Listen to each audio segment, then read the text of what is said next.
It is pouring down raining. It is pouring buckets. It just started, so I'm so glad that I just charged all of my devices.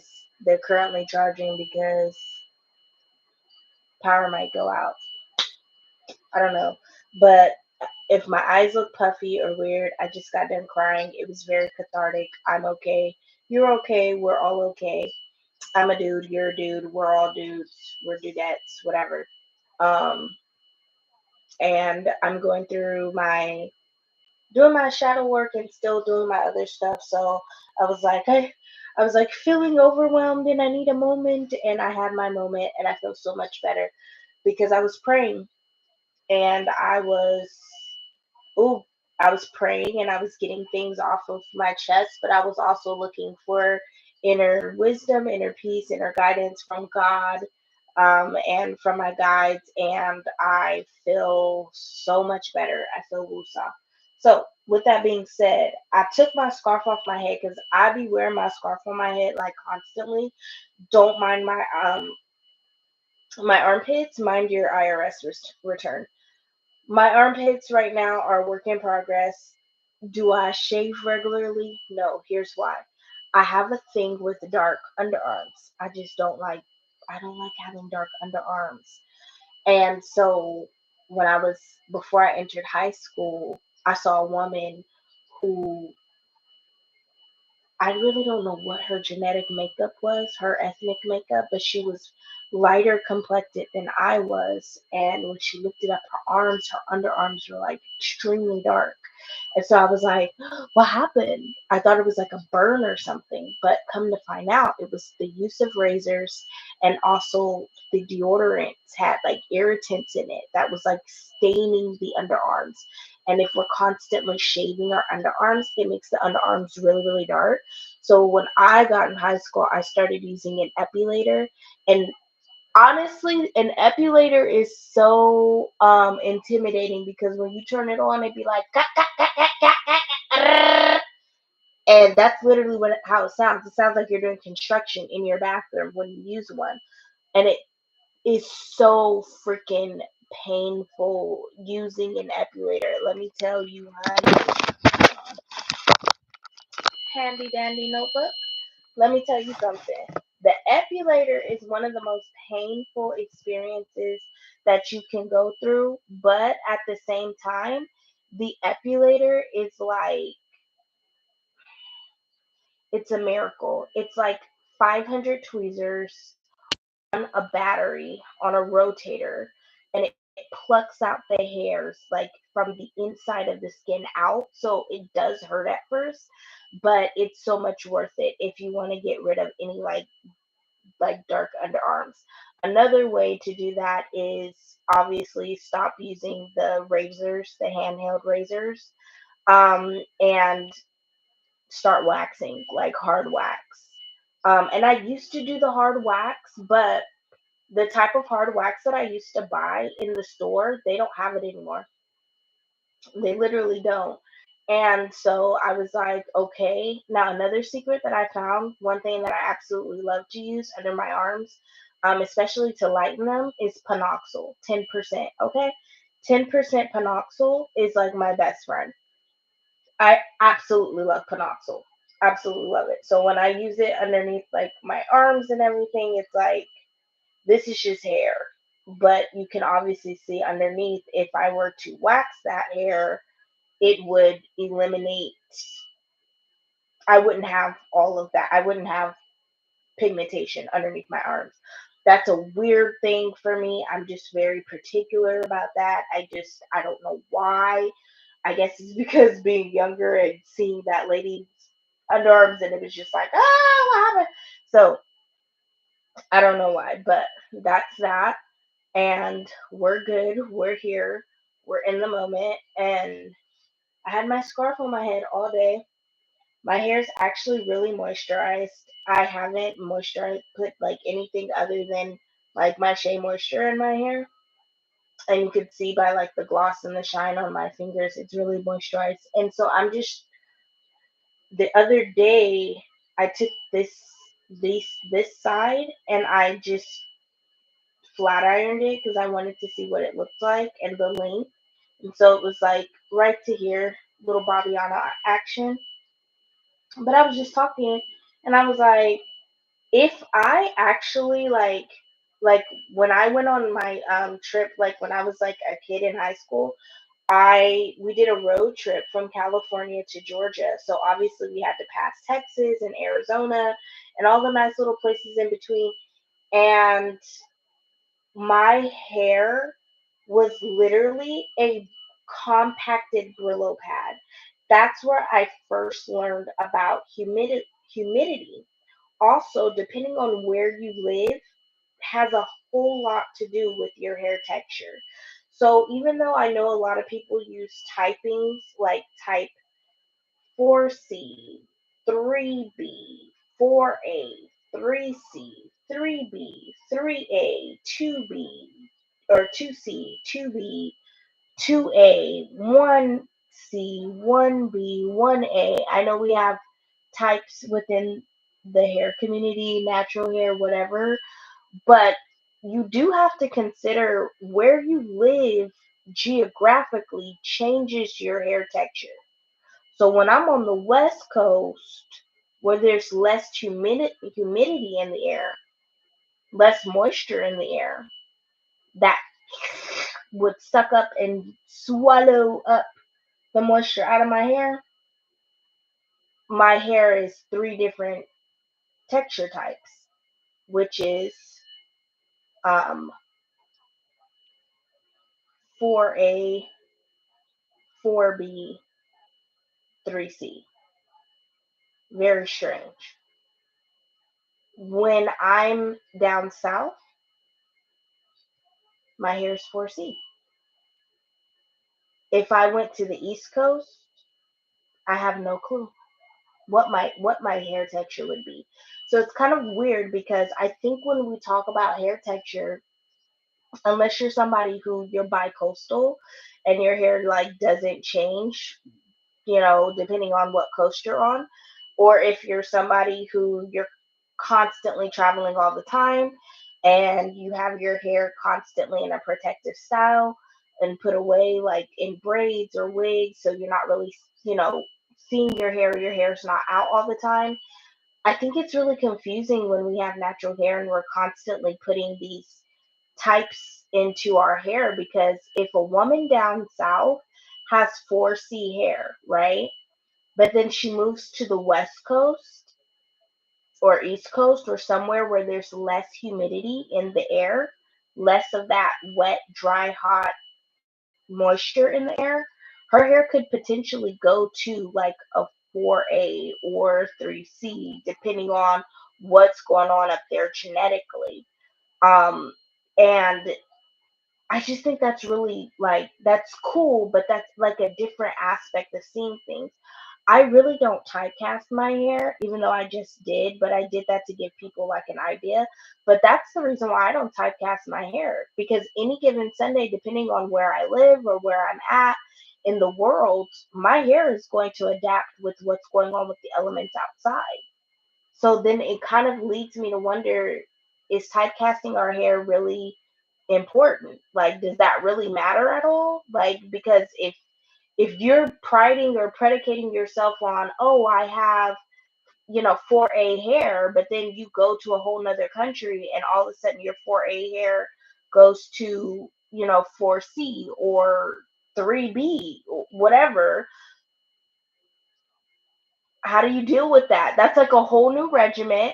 That's like that literally, depending on where you live, also dictates the kind of products you're going to be able to use. That's why I think the best products to use for hair is products that can last you literally all year round.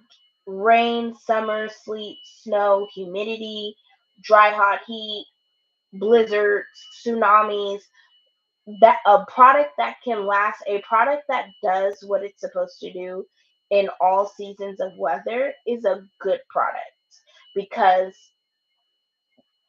you never know. You never know. I want my product to be able to get the job done no matter where I'm at in the world, no matter what's going on at all times. So with that being said, um, yeah, I just don't get I don't get hung up on the hair type casting. I don't get hung up on it because I feel like sometimes there's like an air of elitism that goes along with it too, and it's like, ugh, I don't like getting into that.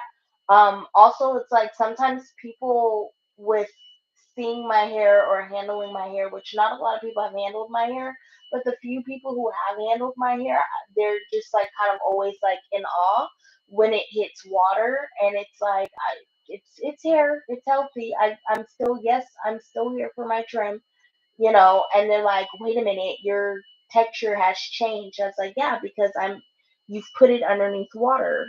You've put my hair underneath water, so my texture has changed. Surprise, surprise, surprise, surprise. It's not exactly how you think it's gonna be.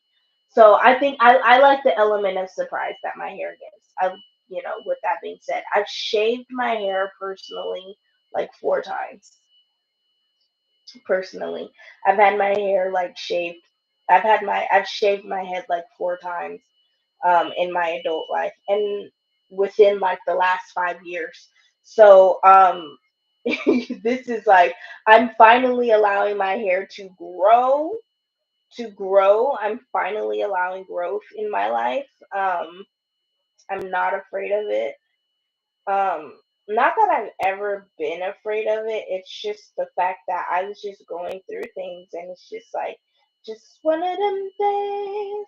Like, I was just going through things in my life, transformations, deaths, breakups, births, all kind of things. I don't have children, but all kinds of things, not yet. But so much was going on in my life. I was just like, I'm cutting my hair off. I'm gonna cut my hair off. So yeah, I did that, and now it's like I want to grow it. I want to be nice to myself, and I want to grow my hair out. But I love cutting my hair too because I feel like I have the perfect head shape for it. And something about a woman with a bald head. It's so empowering. It's so something about a woman with a bald head or with like short hair. It's so against the grain, and it's like freeing. But I've had it for so long like that it's like, obviously in my thumbnail, like I've had short hair for so long that it's like, okay, I'm ready to like be one with like my long hair. So I'm in like my length era, I guess. We're in the kind of awkward phase of our length era, but I'm in my length era. I don't know how to braid hair. My little cousin does. So, but I would never let her braid my hair without paying her money. So I haven't had her braid my hair because I haven't had any money to like give her. But I believe people who know how to braid hair and do things like that. I really truly believe it's an art form, and I don't play around with that. So I don't let anyone touch my hair unless I'm able to properly compensate them and tip them as well for their time. You know, because I'm meticulous about my hair, and I'm pretty sure they're meticulous about their craft. But even down to my little cousin, I would never ask her to like, oh, can you braid my hair for me, and not give her like anything to no compensation or anything. Um, so I freeform my hair. I just literally fill through it. I don't even like put parts like in it like a comb parts. I literally just take my hair and I freeform it. Yeah, it's kind of weird on camera because everything's topsy turvy. And I twist my hair. But yeah, I'm like really serious when it comes to silk scarves or like satin scarves or like satin do rags or satin caps. I'm a hat girl. I'm always wearing hats. I love my bucket hats and different type of hats. So when I'm wearing my hats, it just doesn't feel right to have rough texture against my texture of hair, because it just doesn't. It feels like irritating. I don't. Mm-mm. I gotta have silk against my hair. I have to have satin against my hair. That's another thing too. Like I don't know if that's a sensory issue or something. I don't know, but I cannot have anything rough going up against my hair. It feels like I can't move or I can't function if something rough is against my hair. I have to have satin on my edges. I have to have satin on my strands. I have to have satin. I can't. Mm-mm. It just, I don't know. It feels bad. It feels weird. But okay. Yeah, I just freeform my hair, and I don't think you should be ashamed if you're like, if you don't know how to braid hair, or if you don't know how to necessarily do, if you don't know how to braid your hair, learn how to twist your hair. Because I had to learn how to twist my hair, and because I always had my grandmother parting my hair, plaiting my hair, combing my hair, and braiding my hair for school. And I had a lot of hair when I was a little kid. And if it wasn't my grandma, it was, my mom's baby sister when she was available, because my aunt always worked like constantly throughout high school and everything else. So when she was available, it was her. And then I have another aunt who actually does hair like really really professionally, but I never was around her growing up, so I was only around her a few times, but so I never got to experience her actually doing my hair. So there's that.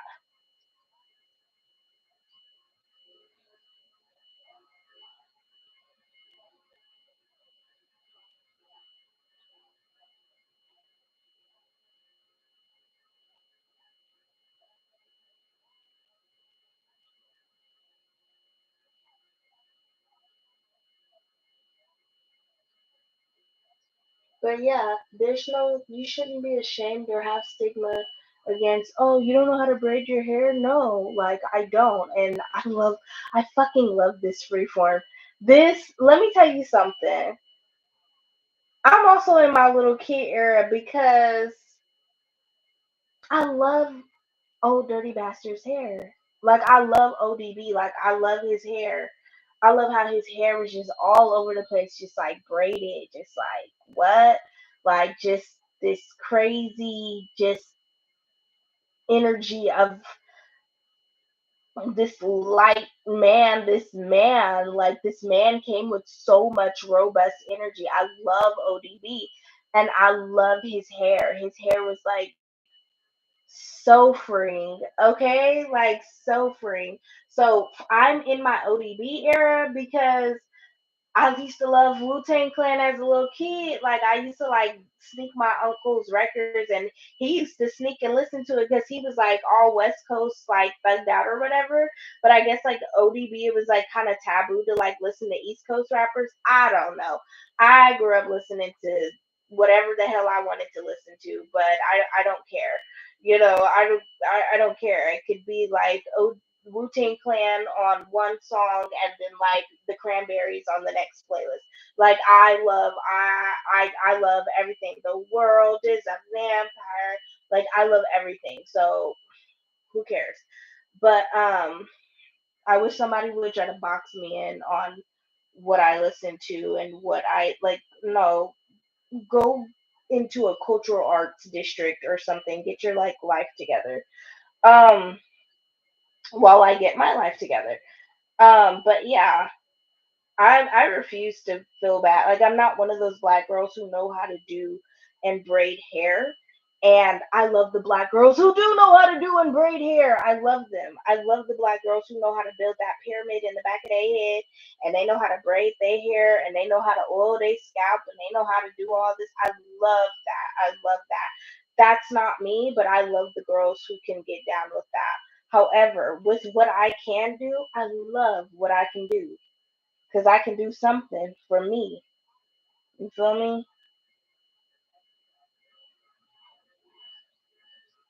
I can make whatever I need to work for me. It's not, and I think that's the most important thing about it. In the age of technology that we're in right now, A lot of people is doing a lot of shit for other people. And then we have this thing where we be bullying each other. Honey, I'm on X and X be executing. I refuse to call it Twitter. I will not disrespect Elon Musk like that. It's X and we're no longer tweeting, we're executing. Okay? So when you're on X and you're sending a message, you're not tweeting, you're executing. Just keep it kosher. But when it comes to it, I'll be on X and I be executing on X. And when I'm executing on X, um like it's bully culture. Like seriously, and I'm not gonna lie, I be laughing my ass off. I be laughing I love how this man, he don't do nothing with censoring and all of that. He's like, hey, freedom of speech. But you know what? I don't have a problem with freedom of speech. A lot of people have a problem with it because people tend to say things that are racist, and people tend to say, first of all, if you're on X and you're saying things that are racist and you're saying things and you have your profile picture, or if we can link your handle to your email address and find out who you are, then that's you. That you're the big dummy that went online and decided to be an entire bigot. You know? So it's like, why should anybody else? Yes, I want it up in the air. Yes, and say that shit with your chest.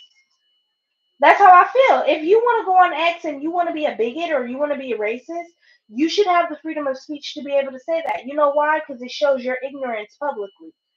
And I don't think we should hide that. People, and also, this is America. America is a melting pot of racism. And we shouldn't be hiding that. America is a melting pot of bigotry. And we shouldn't be hiding that. People need to know before they come into this country some of the shit that they're going to deal with. And people need to understand, too, that this is a country that is very much divided on class, race, and color. And I don't know why we try to sweep that under the rug. Like, nah, we have a problem. We need to address it. And you can see it displayed all over social media. I don't know, but I'm going to do another stream. Bye for now. Toodles.